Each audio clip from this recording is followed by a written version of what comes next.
So in our last lecture, we have studied about the atomic model given by Mr. Niels Bohr. बराबर है। Niels Bohr के atomic model की जो postulates थे 4+4 मतलब total 8 या 9 जितनी पोस्टुलेट्स थी वो हमने कल पढ़ी थी। और लास्ट में एक जो फॉर्मूला था कि जो एक्चुअली में कन्वर्जन कहा जा सकता है, पहले जो फॉर्मूला है वो एनर्जी के फॉर्म में दिया था और बाद में उसे हमने वेव नंबर के फॉर्म में जो है वो क्या किया था, लिखा था। दोनों में रीडबर्ग्स कांस्टेंट जो है उसकी वैल्यू भी अलग अलग है। अगर एनर्जी के पॉइंट ऑफ व्यू से देखते हो तो 2.18 इंटू 10⁻⁻18 जूल। और अगर आप वेव नंबर के फॉर्म में देखते हो तो क्या था, 109677। ये सेंटीमीटर इनवर्स में है और ऊपर जो वैल्यू है वो जूल में है, वो याद रखना है। बराबर है। तो ये जो चीजें हमने पढ़ी थी वो लास्ट लेक्चर की बात हमने की, बोहर्स के एटॉमिक मॉडल की बात की। अब जैसे रूथरफोर्ड के एटॉमिक मॉडल में और थॉमसन के एटॉमिक मॉडल में जो थोड़ी बहुत कमियां थी, लिमिटेशंस थी, वैसे भी बोहर्स के मॉडल में भी लिमिटेशंस है। तो बोहर्स एटॉमिक मॉडल की जो लिमिटेशन है वो मेन 4 लिमिटेशंस जो है वो आपके दिमाग में होनी चाहिए। बराबर है, जो हम देखने वाले हैं। बट ये लिमिटेशन कौन कौन सी है? तो सबसे पहले लिमिटेशन ये है कि भाई Bohr's atomic model can be applicable to the atoms which are like hydrogen atom. It is applicable to only hydrogen atom or the atoms which have electronic configuration like hydrogen atom. हमने कल ये सीखा था कि भाई hydrogen के लिए तो ये सारी पोस्टुलेट हमने बोली है, बट उसके अलावा ऐसे एटम्स है जिसमें हाइड्रोजन जैसी इलेक्ट्रॉनिक कॉन्फ़िगरेशन होती है, जैसे कि He+, लिथियम+2, बेरिलियम+3, मतलब जिसमें एक इलेक्ट्रॉन है उसके सेल में। ऐसे एटम्स को हम ये पोस्टुलेट जो है वो अप्लाई कर सकते हैं। ये जो पूरा फंडा है एटम के मॉडल का वो अप्लाई कर सकते हैं जो नील्स बोहर ने दिया, बट सिर्फ हाइड्रोजन एटम लाइक स्ट्रक्चर के लिए एप्लीकेबल है। ये पहली लिमिटेशन है। तो बाकी के एटम्स का क्या, किस तरीके से अरेंजमेंट होगी इलेक्ट्रॉन्स की, और जो बाकी का न्यूक्लियस है वो किस तरीके से अरेंज होगा, वो सारी बातें बोहर जो है वो एक्सप्लेन नहीं कर पाया था। तो ये पहली लिमिटेशन। दूसरी लिमिटेशन, हमने जो लाइन स्पेक्ट्रा स्टडी किया, ग्राफ्स जो हमने स्टडी किए थे हाइड्रोजन की रिस्पेक्ट में स्टडी किया, बट जब मोर देन वन इलेक्ट्रॉन वाली सिस्टम्स आती है तो ये जो लाइन्स है वो कभी कभी डबलेट शो करती है, मतलब एक से ज्यादा लाइन्स जो है वो मर्ज हो जाती है, उसे हम कहते हैं डबलेट। तो ये दूसरी लिमिटेशन है कि भाई लाइन स्पेक्ट्रा में जब दो लाइन मर्ज हो जाती है, डबल लाइन जैसा दिखता है, डबलेट दिखता है, या तो कई बार स्प्लिटिंग होता है लाइन का।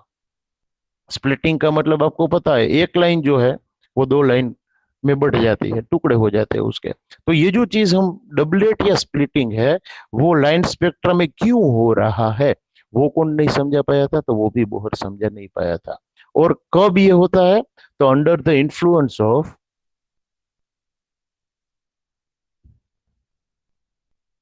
आइदर मैग्नेटिक फील्ड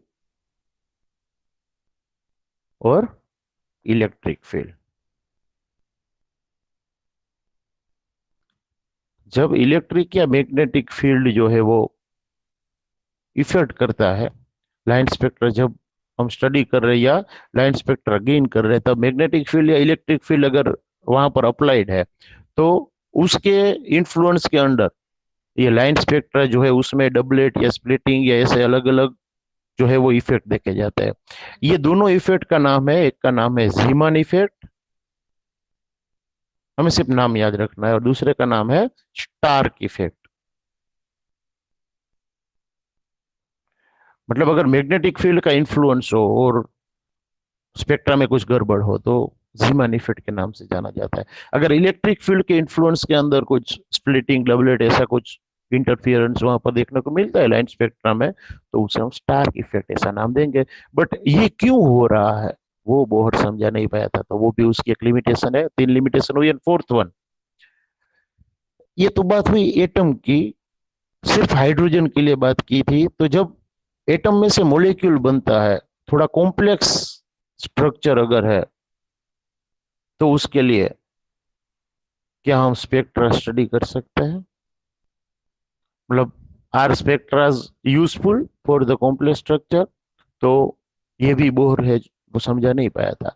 तो ये जो 3 से 4 लिमिटेशन है, मेन तो ये पहली वाली ही लिमिटेशन हमें सारी याद रखनी है कि हाइड्रोजन एटम के लिए ही ये पूरा मॉडल दिया है उसने। उसके अलावा के जो एटम्स है जिसके अंदर एक से ज्यादा प्रोटॉन है या इलेक्ट्रॉन है, उसके लिए ये अप्लीकेबल रेयरली है या नहीं है, हम ये कह सकते हैं।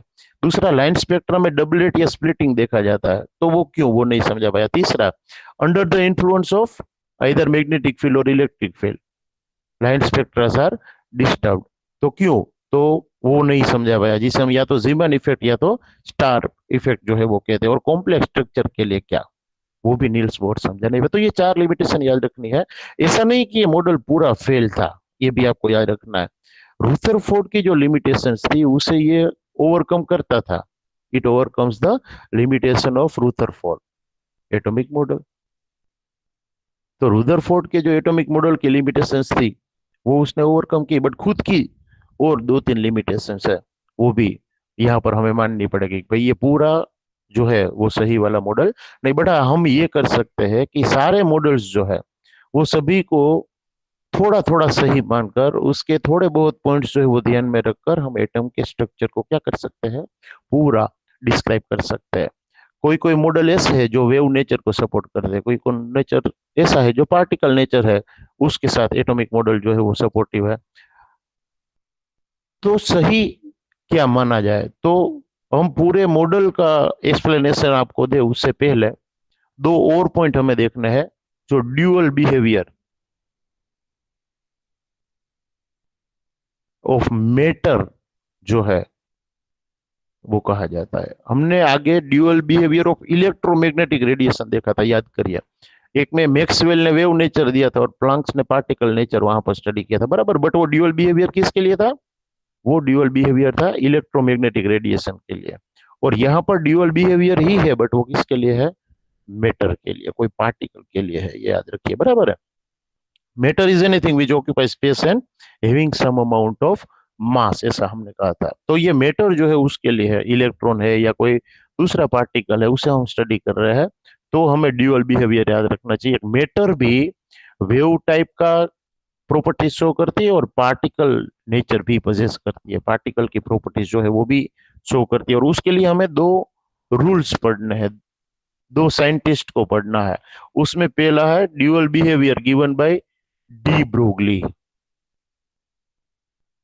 डी ब्रोगली नाम का एक साइंटिस्ट था। और दूसरा एक प्रिंसिपल है जो हेजनबर्ग नाम के साइंटिस्ट ने दिया, जिसे हेजनबर्ग अनसर्टेनिटी प्रिंसिपल कहा जाता है। अनसर्टेनली मतलब एरर। जब हम मोशन, कोई पार्टिकल को मोशन में है ऐसा कहते हैं, और वो पार्टिकल जो है वो कितना डेविएशन शो करता है वो स्टडी करते हैं। आगे देखेंगे हम उसे, हम कितनी एरर आती है उसमें, हम जितना एज्यूम करते हैं उससे कितना डेविएट होता है, वो जो एरर है उसे हम क्या कहेंगे, अनसर्टेनली कहेंगे। और ये प्रिंसिपल के लिए एक फॉर्मूला दिया गया, कोई पार्टिकल कितना डेविएट होता है हम जो सर्कुलर पाथ में उसे एज्यूम करते हैं उससे। तो ये जो प्रिंसिपल है उसे हेजनबर्ग ने एस्टेब्लिश किया था, इसलिए हम उसे हेजनबर्ग अनसर्टेनली प्रिंसिपल के नाम से जानेंगे। पहले हम डी ब्रोगली जो है उसे ध्यान में लेते हैं। कोई भी पार्टिकल जो है उसे हम जब स्टडी करते हैं, आगे हमने ये पढ़ा है इसलिए मैं रिवाइज करवा रहा हूँ, तो उसकी वेवलेंथ और फ्रीक्वेंसी अगर वेव नेचर के बेस पर स्टडी करते हैं तो ली जाती है। तो ये जो डी ब्रोगली नाम का साइंटिस्ट था उसने एक फॉर्मूला दिया जो वेवलेंथ को, मोमेंटम को रिलेट करता है एक दूसरे के साथ। Lambda is equal to h by p. P जो है वो मोमेंटम है, आप लोगों को पता है। कौन सी दो जो है वो फैक्टर का मल्टीप्लीकेशन है, ये कोई कहेगा। पी इज इक्वल टू क्या होता है, फिजिक्स में आ चुका है। मोमेंटम इज इक्वल टू क्या होता है, कोई फॉर्मूला दे सकता है मुझे। Mass into p. हाँ, मास इंटू वेलोसिटी। तो lambda is equal to h by p है। एच मतलब प्लांक कांस्टेंट, ये हमें पता है, इसकी वैल्यू भी हमें पता है। बट पी जो है वो है मोमेंटम है। तो एच अपॉन हम लेंगे m into v, velocity into mass. तो ये वेवलेंथ जो है उसका पार्टिकल के मास और वेलोसिटी के साथ रिलेशन है, बराबर है। तो ये हम ऐसा लिख सकते हैं कि lambda is inversely proportional to mass and velocity. Proportionality निकलेगी तो कोई कांस्टेंट आएगा, और वो कौन सा कांस्टेंट है? प्लांक कांस्टेंट है। तो ये जो फॉर्मूला है वो डी ब्रोगलीज ड्यूअल नेचर के नाम से जाना जाता है। तो ये जो फॉर्मूला है वो हमें डी ब्रोगलीज फॉर्मूला के नाम से याद रखना है। अगर आपको वेवलेंथ दी है कोई ईएमआर की, या कोई पार्टिकल मूव हो रहा है, तब की वेवलेंथ वो कौन से लेंथ में वेव फॉर्म कर रहा है वो दिया है, उसकी वेलोसिटी मतलब स्पीड दी है, तो आप उसका मास का अंदाजा लगा सकते हो। अगर मास और लेमड़ा दिया है तो वेलोसिटी पता लग सकती है, और मास और वेलोसिटी दी है तो आपको वेवलेंथ उसकी पता लग सकती है। एच जो है वो तो कांस्टेंट है, जिसे हम प्लांक कांस्टेंट कहते हैं, तो उसकी वैल्यू तो क्या है? फिक्स है।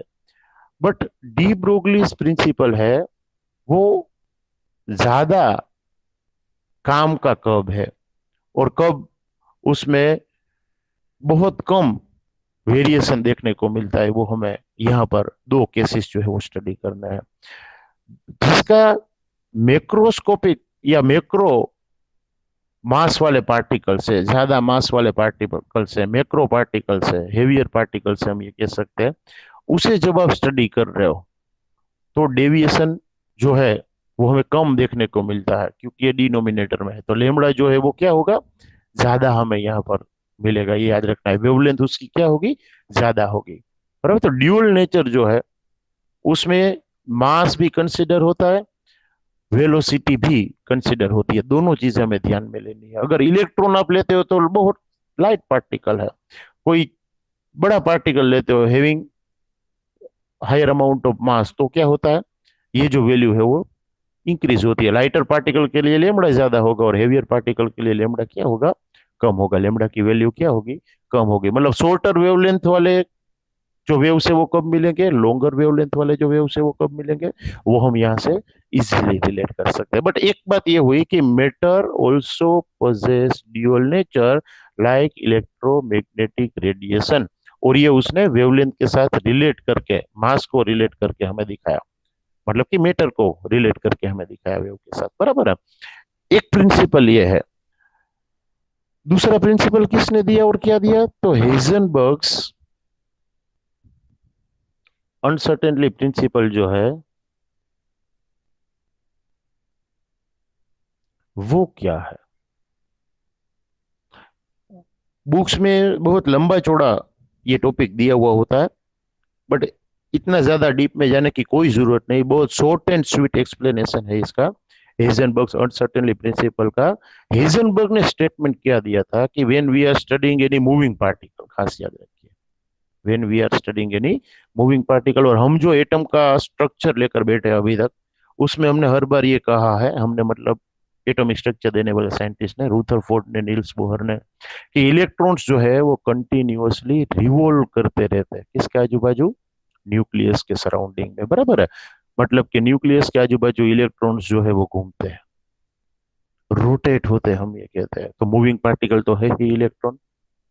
हेजनबर्ग ने क्या कहा कि वी कैन नॉट डिटरमाइन, खास याद रखिएगा ये statement, we can not determine the exact velocity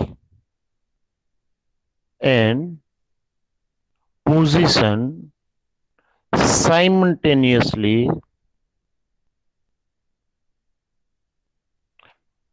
and accurately for the moving particles, for the moving particles। मतलब क्या है? एक सीधा सा एग्जांपल देकर हम आपको समझा देते हैं। कोई भी मूविंग पार्टिकल है ना, उसकी दो चीजें आप कभी एक साथ, दो पैरामीटर्स कभी एक साथ एक्यूरेटली मेजर नहीं कर सकते। खास याद रखिए, कैसे सिस्टम के लिए हम बात कर रहे हैं? मूविंग पार्टिकल्स के लिए बात कर रहे हैं। जैसे कि इलेक्ट्रॉन है वो मूव हो रहा है, कंटिन्यूअसली घूमता रहेगा, तो आप उसकी एग्जैक्ट वेलोसिटी मेजर करने जाओ तो पोजीशन में कुछ ना कुछ एरर आएगी। एग्जैक्ट पोजीशन अगर डिटरमाइन करते हो ना, तो वेलोसिटी में कुछ ना कुछ एरर आएगी। मतलब दोनों चीजें एक साथ एक साथ मतलब साइमल्टेनियसली, एक्यूरेटली हम मेजर नहीं कर सकते। क्यों? मान लीजिए कि एक फैन चल रहा है, बराबर, घूम रहा है ये फैन। अब ऐसे ही इलेक्ट्रॉन घूम रहा है, आप उसकी स्पीड कितनी है वो मेजर करने जाते हो ना। स्पीड का मतलब तो ये होता है कि पर यूनिट टाइम ये पार्टिकल ने कितना डिस्टेंस जो है वो कवर किया। Distance covered by any particle in unit time is known as its speed और वेलोसिटी, बराबर है। तो वो डिटरमाइन करना है तो आपको टाइम का गैप चाहिए। एक पर्टिकुलर टाइम पर तो पार्टिकल को एक जगह पर ही होगा, आप ये दिमाग में रखिए। तो आप पोजीशन डिटरमाइन करते हो ना, तो टाइम चेंज हो जाता है, मतलब वेलोसिटी जीरो है तब। कोई एक ही पोजीशन पर वो पार्टिकल है तो वो मूव नहीं हो रहा है, और हम मूविंग पार्टिकल की बात कर रहे हैं। तो वेलोसिटी मेजर करने जाओ तो जगह चेंज होती है, मतलब पोजीशन चेंज होती है, उसमें कुछ एरर आएगी। और अगर आप पोजीशन फिक्स रखते हो तो वेलोसिटी जीरो आती है, मतलब कि उसमें एरर आती है आपने जो मेजर किया। वेलोसिटी की जो एरर है, डिफरेंस है आपने जो मेजरमेंट किया उसमें, उसे हम अगर डेल्टा वी कहे और पोजीशन को हम एक्स कहे, तो उसमें जो एरर है उसे क्या कहेंगे? डेल्टा एक्स कहेंगे। मतलब दोनों को एक्यूरेटली आप मेजर नहीं कर सकते, किसी एक में थोड़ा बहुत तो डिफरेंस आएगा, आएगा और आएगा ही। तो उसने अलग अलग ढेर सारे जो पार्टिकल्स है, जो मूविंग पार्टिकल्स है, उसका स्टडी किया, और ये एरर कितनी आती है वो डिराइव किया। उसका रीजन ये है कि बोहर ने ये कहा था कि भाई स्टेशनरी फेज में जब इलेक्ट्रॉन है तो उसकी एनर्जी क्या होती है? फिक्स होती है। जैसे हमने कहा था ना कल, उसकी एनर्जी क्या होती है? फिक्स होती है। और उसकी जो पोजीशन है, जगह है, पाथ है, वो भी क्या होता है? फिक्स होता है। तो ये क्यों समझा नहीं पाया? उसका रीजन ये हेजनबर्ग्स अनसर्टेनिटी प्रिंसिपल में है, क्योंकि कहीं ना कहीं एरर आती है। दो में से कोई एक चीज के मेजरमेंट में, या तो वेलोसिटी में एरर आती है या तो पोजीशन में एरर आती है। ये खास याद रखिए। और ये एरर कितनी होती है? तो ढेर सारे एक्सपेरिमेंट्स के बाद उसने एक फॉर्मूला दिया कि ये दोनों का मल्टीप्लीकेशन अगर आप लेते हो, एक्चुअली में वेलोसिटी के बदले उसने मोमेंटम जो है वो वर्ड यूज किया था, मतलब फॉर्मूला में वो पी यूज किया था। Delta P into delta x is either equal to और greater than h upon four pi. या तो एच अपॉन फोर पाई जितना डेविएशन आता है या उससे ज्यादा, उसने ये कहा। एच अपॉन फोर पाई, ये वैल्यू आपने कहीं पढ़ी है, मुझे याद करवाना कहां पर ऐसी वैल्यू आई थी कल के लेक्चर में? कोई कह सकता है ये एच अपॉन टू पाई या एच अपॉन फोर पाई, दो में से कोई एक वैल्यू आपने कहीं पढ़ी है हमारे अर्लियर लेक्चर में?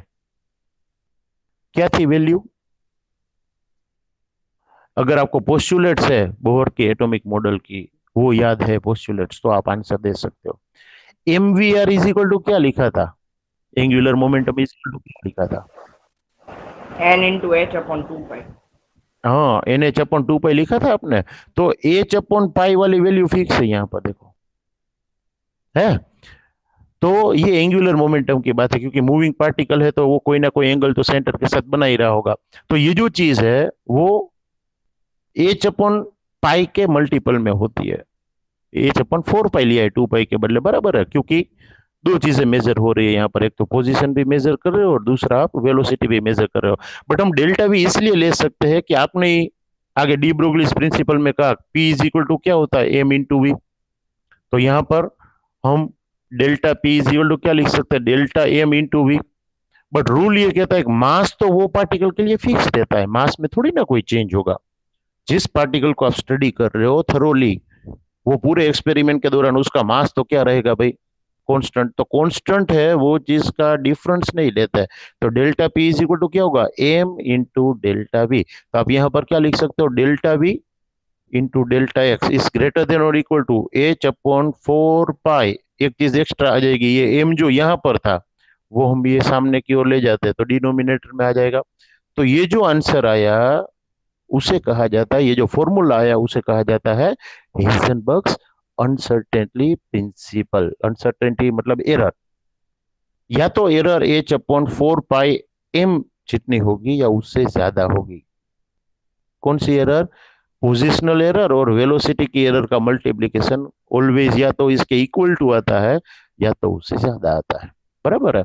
और सम अगर गिनने हैं, खास याद रखिए, आपको कहा गया होगा, मान लीजिए कि इलेक्ट्रॉन है, इलेक्ट्रॉन के लिए ऐसा सम दे सकते हैं कि electron is moving in its orbit having error in its place 0.1, जितनी एरर वो शो करता है, तो उसकी वेलोसिटी ढूंढिए, या डिफरेंस इन वेलोसिटी कितना है वो ढूंढिए। तो देखिए, आप कर सकते हो, डेल्टा एक्स आपको दिया है 0.1। जब आप न्यूमेरिकल गिन रहे हो तो यहां पर ग्रेटर देन और इक्वल टू नहीं लिखना है, तब आपको सिर्फ इक्वल टू लिखना है, वो याद रखिएगा। ये एक छोटा सा याद रखने वाला पॉइंट है कि जब आप न्यूमेरिकल्स गिन रहे हो तो इक्वल टू ही समझना है, ग्रेटर देन नहीं। बराबर है। और डेल्टा वी आप ढूंढ रहे हो, डेल्टा एक्स तो आपके पास है, तो आपको डेल्टा वी ढूंढने के लिए क्या करना पड़ेगा, एच अपॉन 4 × पाई × एम × डेल्टा एक्स। अब डेल्टा एक्स की वैल्यू भी है एम, मतलब मास ऑफ दैट पार्टिकल, तो इलेक्ट्रॉन का मास जो है वो हमने याद रखवा है आपको कितना है। बराबर है। पाई जो है उसकी वैल्यू भी आपको पता है, 4 कांस्टेंट है, और एच की वैल्यू भी पता है, प्लैंक कांस्टेंट जो है वो 6.626 इंटू 10⁻34। तो एच की वैल्यू जो है वो हमने कल के लेक्चर में भी ली थी, आगे वेव नेचर पढ़ाया तब भी लिया था, बट ये सारी चीजें नोन है। तो वेलोसिटी में कितनी एरर आएगी वो आपको इजीली पता लगेगा। आप मुझे लॉजिकली ये बताइए कि लाइटर पार्टिकल के लिए ज्यादा एरर मिलेगी या हेवियर पार्टिकल के लिए, और क्यों? वियर पार्टिकल के लिए, क्योंकि मास से इनवर्सली प्रोपोर्शनल है। मास इनवर्सली प्रोपोर्शन में है।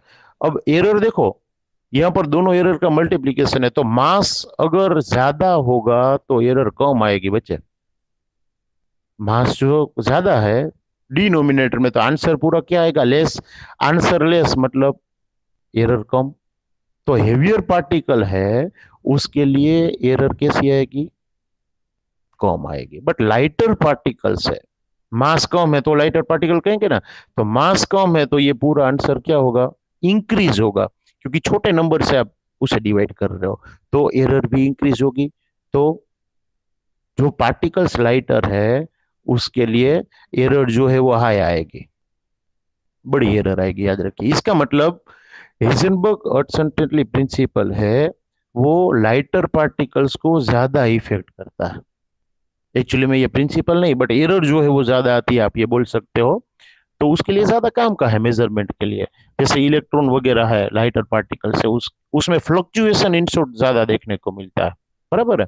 और जो हेवी पार्टिकल्स है जिसका मास बहुत ज्यादा है, उसमें फ्लक्चुएशन बहुत कम होता है, और डेली लाइफ में भी आप ये देखते हो, बराबर, कि जो लाइटर चीजें है वो फ्लक्चुएट ज्यादा होती है, उसे बाकी की चीजों का जो सामना करना पड़ता है। जैसे कि कोई बाइसिकल लेकर जा रहा है और बाजू में से ट्रक निकलता है, तो वो थोड़ा इधर उधर हो जाएगा क्योंकि वो लाइटर है, बट वो खुद कार लेकर जा रहा है और बाजू में से ट्रक निकलेगा स्पीड से, तो उसे उतनी इफेक्ट नहीं होगी जितनी साइकिल वाले को होती है। भाई, मास मैटर्स।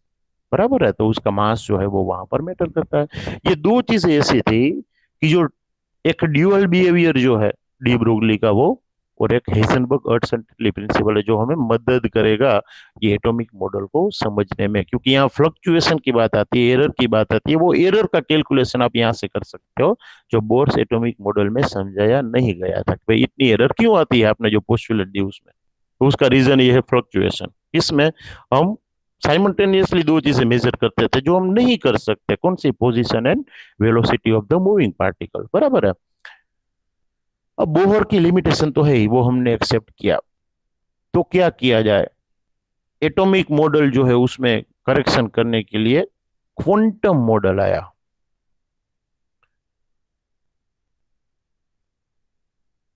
दो साइंटिस्ट थे, एक का नाम था इरविन श्रोडिंजर, ये याद रखना, इरविन श्रोडिंजर जो है वो, और दूसरा था हेजनबर्ग, जो अभी अभी हमने पढ़ा। हेजनबर्ग और इरविन श्रोडिंजर ने मिलकर ये क्वांटम मॉडल जो है उसका बेस क्रिएट किया। अब आपकी बुक में है ना, थोड़ा शायद मैंने एनसीईआरटी देखी थी तब देखा था कि भाई कॉन्सेप्ट जो है ना वो आगे पीछे दिया है थोड़ा। क्वांटम नंबर वाला एक पूरा टॉपिक है वो पहले दे दिया है, और ऑर्बिटल्स, ऑर्बिट तो हमने पढ़ी, बट ऑर्बिटल्स जो है उसके बारे में पीछे दिया है, बाद में दिया है। एक्चुअली में ऑर्बिटल्स पहले समझानी चाहिए, क्योंकि वो क्वांटम मॉडल का एक हिस्सा है, हमेशा कहना है तो कह सकते हैं। और बाद में आप क्वांटम नंबर समझ सकते हो, क्योंकि एटम के अंदर न्यूक्लियस और इलेक्ट्रॉन्स होते हैं, वो इलेक्ट्रॉन अलग अलग ऑर्बिट में घूमते रहते हैं और ऑर्बिट के अंदर अलग अलग ऑर्बिटल्स होती है। तो कितनी होती है, कैसे अरेंज होती है, उसका शेप क्या है, और शेप ये क्वांटम मॉडल के ऊपर से जो है वो दिया गया होता है, वो याद रखना है। बराबर है। तो क्वांटम मॉडल क्या है वो श्रोडिंजर और हेजनबर्ग ने हमें समझाया। ऑर्बिटल क्या है वो समझेंगे, क्वांटम मॉडल क्या है, कितने टाइप की ऑर्बिटल होती है और उसके शेप कितने होते हैं, किस तरीके से होते हैं, वो हम देखेंगे। बराबर है। तो ऑर्बिटल्स जो है उसके बारे में हमें समझने के लिए पहले थोड़ा ये क्वांटम मॉडल समझते। क्वांटम मॉडल क्या है? क्वांटम वर्ड है ना, मतलब आप पार्टिकल्स जो है वो और उसकी मूवमेंट्स को स्टडी कर रहे हो और उसका ऑब्जर्वेशन कर रहे हो, उसका मैथमेटिकल इक्वेशंस दे रहे हो, वो हमें समझना है। बराबर है। तो पार्टिकल का स्टडी जो हो रहा है क्वांटम लेवल, उसे कहा जाता है। वो एक्चुअली में जब पार्टिकल को स्टडी किया जाता है, उसकी मूवमेंट को स्टडी किया जाता है, तो इलेक्ट्रॉन कोई एक टाइम पर कहां पर है वो जानना बहुत जरूरी है, क्योंकि आप एक टाइम गैप में इलेक्ट्रॉन को स्टडी कर रहे हो कि इलेक्ट्रॉन कहाँ कहाँ पर मूव होता है। कई सारी पोजीशंस जो है वो मिलेगी आपको इलेक्ट्रॉन की, और उसके बेस पर हम डिसाइड करेंगे कि इलेक्ट्रॉन एटम में मैक्सिमम टाइम कहां पर रहा, या दूसरा कोई इलेक्ट्रॉन है तो वो कहां पर रहा। अलग अलग इलेक्ट्रॉन की पोजीशन की स्टडी जो है वो हम करेंगे, उसके मोमेंट की स्टडी जो है वो हम करने वाले हैं, जिसको हम कहेंगे क्वांटम मॉडल। बराबर है। उसमें एक फैक्टर टर्म जो है वो हमें डिफाइन करनी है कि इलेक्ट्रॉन एक पर्टिकुलर टाइम पर कहां पर है। उसे डिफाइन करने के लिए एक ऐसा ही टर्म जिसे कहा जाता है वेव फंक्शन, वो डिफाइन की गई। वेव फंक्शन क्या है? तो वो कोई मूविंग पार्टिकल को एट टाइम टी स्पेस में कहा है वो डिसाइड करता है, उसकी पोजीशन जो है वो फिक्स करता है। वेव फंक्शन, इसे कहा जाता है साइन। ये जो सिंबल है उसे क्या कहा जाता है? साइन। और ये साइन का स्पेलिंग PSI है, जिसमें P साइलेंट है, वो याद रखना।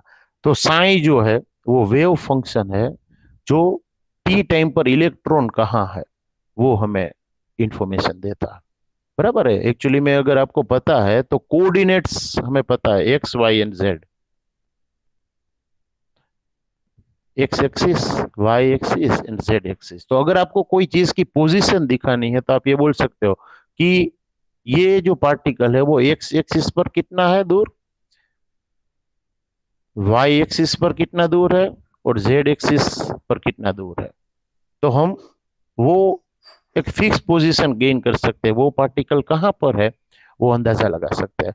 बट ये तो कब, जब ये फिक्स है तब, कोई जगह पर फिक्स है तब। बट अगर मूविंग पार्टिकल है तो क्या, कि भाई एक्स टाइम पर यहां पर है, वाई टाइम पर, तो टाइम के साथ साथ अगर इसकी पोजीशन चेंज होती है तो क्या। तो एक फोर्थ डायमेंशन आया। XYZ तो थे ही, बट जब हम ये स्टडी करते हैं तो एक फोर्थ डायमेंशन भी लेना है, और वो है टाइम। आपने एक नाम सुना होगा, थियोरी ऑफ रिलेटिविटी। किसने दी थी, किसी को पता है थियोरी ऑफ रिलेटिविटी? एक बहुत बड़ा साइंटिस्ट था जिसका नाम एल्बर्ट आपको पता आइंस्टाइन। है? वेरी, अल्बर्ट आइंस्टाइन ने थियोरी ऑफ रिलेटिविटी दी। भाई पार्टिकल जो है वो कहाँ पर है, कोई चीज को आप स्टडी कर रहे हो तो आपको एक और डायमेंशन चाहिए XYZ के अलावा, और वो है टाइम। क्योंकि अलग अलग टाइम पर कोई चीज अलग अलग जगहों पर हो सकती है, तो हमें रिलेट करना चाहिए कि at time T that particle is that much away from X axis, Y axis and Z axis. But after time t, if we say that time will be T2, then at time T2 it moves from the original position and migrate to any other position. तो वहां पर values अलग हो जाएगी XYZ की, आप ध्यान दीजिए। तो ये फोर्थ डायमेंशन जो है T, उसको हमने यहाँ पर एंटर किया, और उसको इरविन श्रोडिंजर ने ध्यान में भी लिया, और एक नया टर्म जो है वो पूरा डिफाइन किया, वेव फंक्शन। तो वेव फंक्शन को स्टडी करने से, भले 11th में हमें नहीं करना है, बहुत बड़ा मैथमेटिकल डेरिवेशन उसने दिया जिसे श्रोडिंजर इक्वेशन कहा जाता है, जो एक्स टाइम पर पार्टिकल कहां पर है उसकी वैल्यू हमें देता है। बराबर है, आपके बुक में भी शायद नहीं दिया है, बट ढेर सारे उसमें डायमेंशंस आते हैं, एक्स वाई जेड तो आते ही है, बाकी के टर्मिनोलॉजीज भी आती है, पैरामीटर्स भी आते हैं। बराबर है। तो ये जो वेव फंक्शन है वो भी उसका एक पार्ट है। किसका? श्रोडिंजर इक्वेशन का। तो श्रोडिंजर इक्वेशन जो है उसमें इनिशिएटिव जितना मुझे याद है वो मैं आपको लिख कर देता हूँ कि भाई श्रोडिंजर इक्वेशन क्या है। तो वो कुछ ऐसा है, नया नया टर्म आपको देखने को मिलेगा, इसे कहा जाएगा del. Del square psi upon del X square plus del square psi upon del Y square plus del square psi upon del Z square plus H upon, यहाँ पर पहला आएगा E minus V H upon 8 pi M. ये जो equation है उसमें ये साई जो है वो वेव फंक्शन है, एच जो है वो प्लांक कांस्टेंट है, 8 कांस्टेंट है, पाई की वैल्यू आपको पता है, मास मतलब जो पार्टिकल को आप स्टडी कर रहे हो उसका मास है। यहाँ पर एक्स वाई और जेड क्या है तो वो एक्सिस है। बराबर है, कोऑर्डिनेट से वो हमें याद रखना है। और ये डेल क्या है तो वो डेविएशन है कि भाई कितना दूर है। बराबर है, ये चीज जो है एक्स एक्सिस से कितना डेविएट है, वाई से कितना दूर है, जेड से कितना दूर है, तो एक पोजीशन मिलेगी। ये ई माइनस वी क्या है तो ये सिस्टम की एनर्जी है और पोटेंशियल एनर्जी है, कि जिससे आप ये वैल्यूज जो है वो पुट करके वो इलेक्ट्रॉन एक्स टाइम पर कहां पर है या कितनी जगह पर वो एरिया जो है वो आप फाइंड कर सकते हो, इलेक्ट्रॉन हो सकता है वो पता लगा सकते हो। और ये इक्वेशन जिसे श्रोडिंजर इक्वेशन कहा जाता है उसकी मदद से कोई अलग अलग टाइम पर इलेक्ट्रॉन कौन सी ऑर्बिट में कहां पर मिलता है उसकी मैक्सिमम प्रोबेबिलिटी गेन की गई। खास याद रखिएगा मैं वर्ड बोल रहा हूं प्रोबेबिलिटी। तो एक नया टर्म यहां पर डिफाइन होता है, probability of finding the electron is maximum. शुरुआत में हम एक दो वर्ड ऐड करेंगे, the area in which the area in which the probability of finding the electron is maximum is known as orbital, is known as orbital। अब देखो ये नया वर्ड है, ऑर्बिट आपने पढ़ा है, बट ऑर्बिटल क्या है? तो जहां पर इलेक्ट्रॉन मिलने की पॉसिबिलिटी सबसे ज्यादा हो उसे हम क्या कहेंगे? ऑर्बिटल। ये जो न्यूक्लियस है उसके आजू बाजू ऑर्बिट होती है वो आपको पढ़ाया है, बट ऑर्बिट में इलेक्ट्रॉन ज्यादातर टाइम पर कोई एक पर्टिकुलर जगह पर मिलता है आपको। जैसे आप लोग जब पढ़ने बैठते हो, रीडिंग के लिए बैठते हो आपके घर में, भले ही पूरा घर आपका ही है बट कोई फेवरेट प्लेस तो होगी ही। बराबर है ना? आप पूरे दिन में ज्यादातर वो जगह पर ज्यादा पाए जाते हो। तो हर एक बंदे की अपने घर में एक फेवरेट प्लेस होती है, या तो रूम होता है या तो कोई सोफा सेट होता है जहां पर वो ज्यादातर टाइम अपना बिताता है। बाहर की कोई जगह भी ऐसी, आप जॉब पर जाते हो तो जहां पर आपकी एक प्लेस जो है वो फिक्स होती है, आप वहां पर मिलने वाले हो, ज्यादातर प्रोबेबिलिटी ऐसी होती है कि कोई आपको ढूंढ रहा है तो वहां पर मिलने के चांसेस सबसे ज्यादा है। बराबर है। तो वो जो चीज है वो आपकी फेवरेट है। वैसे इलेक्ट्रॉन भी एक पर्टिकुलर जगह पर पाया जाता है ऑर्बिट में। तो ऑर्बिट में ऐसी जगह जहां पर इलेक्ट्रॉन मिलने की पॉसिबिलिटी या प्रोबेबिलिटी ज्यादा है, मैक्सिमम है, वो एरिया को हम क्या कहेंगे? ऑर्बिटल। बराबर है। तो ऑर्बिटल क्या है, कोई आपको पूछे तो क्या लिखना है? द प्लेस इन ऑर्बिट और the area in orbit in which probability of finding the electron is maximum is known as an orbital. Orbital जो है ना वो हमारे सिलेबस में 4 तरीके की है, S P D and F. खास याद रखिएगा, एटम के अंदर जो ऑर्बिट से उसे हम एन से शो करते हैं, 1 2 3 4। 1 मतलब पहला राउंड, 2 मतलब सेकेंड राउंड, सेकेंड ऑर्बिट, 3 मतलब थर्ड ऑर्बिट।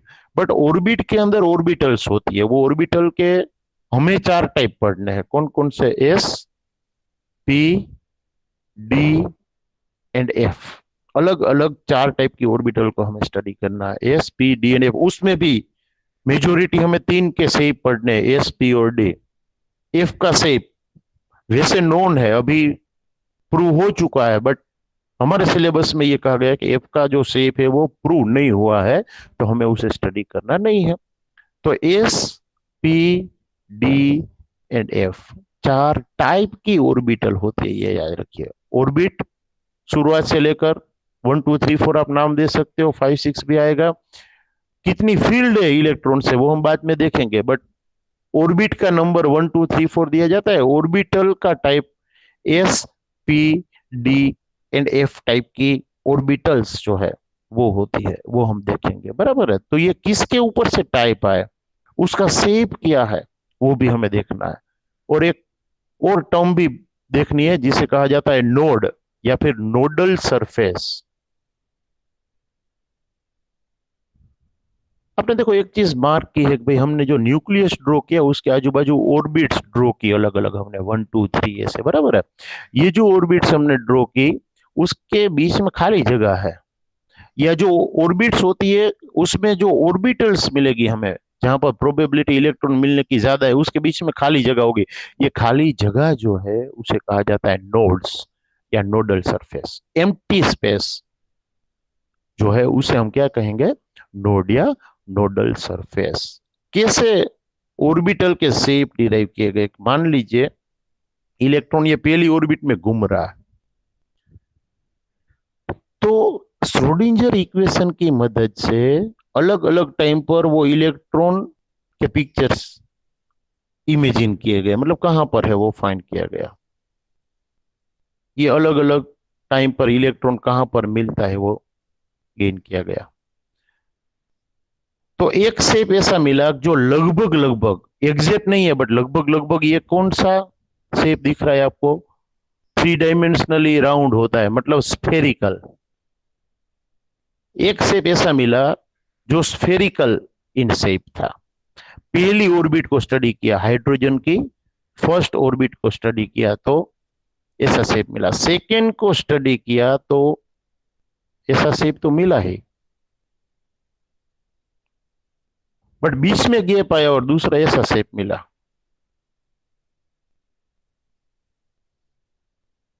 मतलब बीच में खाली जगह है और इलेक्ट्रॉन डेंसिटी फिर से एक स्फीयर, बीच में खाली, ऊपर दूसरा स्फीयर, ऐसा 3 डायमेंशन में। 3 डायमेंशनली ड्रॉ नहीं कर सकता, आपको समझना है कि एक बॉल है उसके अंदर खाली जगह है और बीच में दूसरा बॉल है।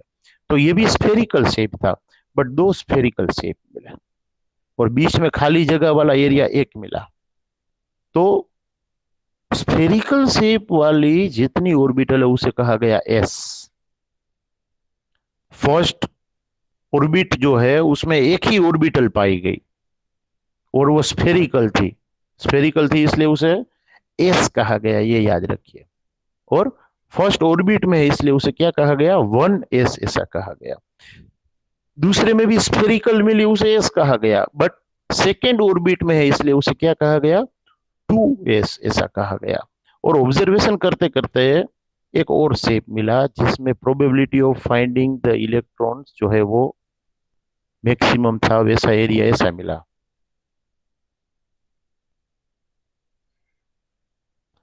अब इसको अगर आप सबसे बाहरी सरफेस को सिर्फ लाइन से इमेजिन करो तो इसका शेप किसके जैसा होता है, तो डम्बेल जैसा होता है। डम्बेल आपने देखा होगा, डम्बेल कहा जाता है। तो ऐसी जो ऑर्बिटल थी जिसका शेप डम्बेल शेप है उसे पी ऑर्बिटल कहा।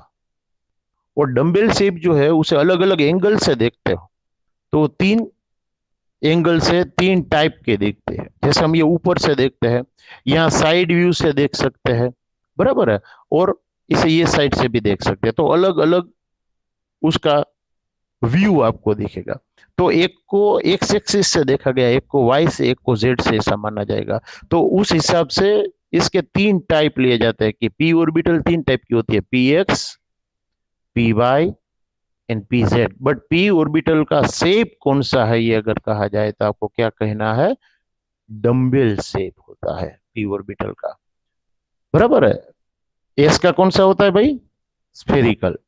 पी के लिए Sphere. कौन सा, हाँ स्फीयर होता है, स्फेरिकल होता है। पी के लिए क्या होता है, तो डंबल होता है। वैसे डी ऑर्बिटल जो है, थर्ड टाइप हमने कहा था डी, वो डबल डंबल होता है, दो डंबल होता है, एक डंबल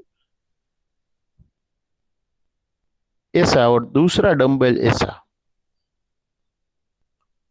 बराबर। दो डंबल एक दूसरे के राइट एंगल पर जो है वैसा, मतलब इलेक्ट्रॉन ज्यादातर ये पोर्शन में मिलते हैं, पॉसिबिलिटी है। तो डबल डंबल शेप जैसा मिला। बट पी ऑर्बिटल जैसे 3 टाइप की है, वैसे डी ऑर्बिटल के 5 टाइप है। D X Y, D Y Z, D X Z. सभी में ड्रॉ ऐसे ही करना है क्योंकि हम 3 डायमेंशनली ड्रॉ नहीं कर सकते।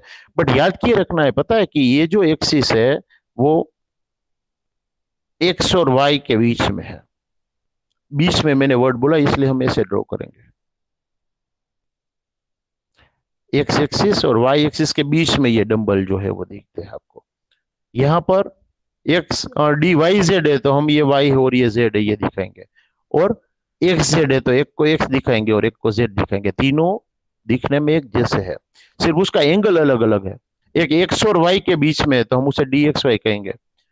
दूसरे एंगल से आप देखो तो वाई और जेड के बीच में हो सकता है तो वो डी वाई जेड कहेंगे, और जो एक्स और जेड के बीच में मिलता है उसे हम डी एक्स जेड कहेंगे। फोर्थ जो है वो एक्सिस के ऊपर पाए जाने वाले की बात है कि एग्जैक्ट एक्स एक्सिस पर एक डंबल है और दूसरा डंबल वाई एक्सिस पर है। डंबल जैसा शेप दिखता है, एग्जैक्ट डंबल भले ही ना दिखे, अगर हम कैलकुलेशन से इलेक्ट्रॉन की मैक्सिमम मिलने की पॉसिबिलिटी देखते हैं तो एक एक्स के ऊपर और एक वाई के ऊपर डंबल पाया जाता है। ऊपर वर्ड आया, ये सब में बीच में आया, एक्स और वाई के बीच में, वाई और जेड के बीच में, एक्स और जेड के बीच में। बट यहां पर एक्स और वाई के ऊपर है सामने का, और वो जो ऑर्बिटल है उसे कहा जाता है D X square minus Y square. और पांचवी जो ऑर्बिटल है वो सबसे अलग है, डी शेप वाली। उसमें एक डंबल ओरिजिनल शेप में देखा जाता है, दूसरा ऐसे रिंग के फॉर्म में उसके आजू बाजू कंप्रेस होकर पड़ा होता है। और ये जो ऑर्बिटल सॉरी एक्सिस है वो जेड के ऊपर सिचुएटेड होती है। तो ये ऑर्बिटल को क्या नाम दिया जाता है, डी जेड स्क्वेयर। देखो स्क्वेयर कब आता है, जब ऑर्बिटल जो है वो एक्सिस के ऊपर हो, बराबर है। और दो ऑर्बिटल अलग अलग कब आती है डिनोटेशन में, जब एक्सिस के बीच में जो डंबल्स है वो पड़े हो तब, बराबर है। तो ये ऑर्बिटल के टाइप है, वो याद रखना है आपको। सिर्फ ये याद रखना है कि मैथमेटिकली जो इक्वेशन दिया गया है, श्रोडिंजर्स इक्वेशन, उसमें अलग अलग वैल्यू पुट करके हम इलेक्ट्रॉन का कोई एक्स वाई जेड टाइम पर पोजीशन फिक्स करते हैं, और वो पोजीशन जो है उसकी वो उसकी मैक्सिमम प्रोबेबिलिटी है, मिलने की पॉसिबिलिटी है। तो वो अलग अलग शेप को हम अलग अलग ऑर्बिटल्स कहते हैं। तो 3 ऑर्बिटल के शेप हमें याद रखने हैं। एस ऑर्बिटल का स्फेरिकल, पी ऑर्बिटल का डंबल, एंड डी ऑर्बिटल का डबल डंबल होता है। एस ऑर्बिटल का एक ही टाइप होता है, पी ऑर्बिटल के 3 टाइप होते हैं, और डी ऑर्बिटल के कितने टाइप होते हैं, 5 टाइप्स होते हैं। याद रखिए, बराबर, 1, 3 and 5, S P and D. Fourth orbital जो हमने कही एफ ऑर्बिटल, खास याद रखिएगा कि एफ ऑर्बिटल का शेप हमें स्टडी नहीं करना है, बट टाइप कितने वो याद रखना है कि एस का 1 टाइप है, पी के लिए 3 टाइप है, डी के लिए 5 है, तो एफ के लिए कितने होंगे आप बताओ, और आप सही 7. होंगे। आपने हाँ 7, 1, 3, 5, तो अब क्या आएगा वो आपको पता है, 7, बराबर है। मतलब ये पर्टिकुलर पैटर्न में चल रहा है, सीक्वेंस जो है वो 1, 3, 5, 7, उसके बाद कोई आएगा ऑर्बिटल तो वो 9 होगा, और होगा ही, बराबर है। तो हमें 1, 3, 5, 7 याद रखना है, उसमें से भी खास 1, 3 एंड 5 याद रखना है। तो रुदरफोर्ड की एक लिमिटेशन थी, याद करिए। भले ही आज हमें वो सारी चीजें कंप्लीट नहीं कर लेनी है, ये पूरा चैप्टर नहीं कर देना, ये टॉपिक आप खास याद रखिएगा आज का, कि 4 टाइप की ऑर्बिटल होती है, S P D and F, बराबर है। नोड किसे कहा जाता है, नोडल सरफेस किसे कही जाती है, और एटम के अंदर ऑर्बिट्स जो है वो कैसे अरेंज होती है, हेजनबर्ग्स अनसर्टेनिटी प्रिंसिपल क्या है, और डी ब्रोगलीज प्रिंसिपल क्या है। क्योंकि ये सारी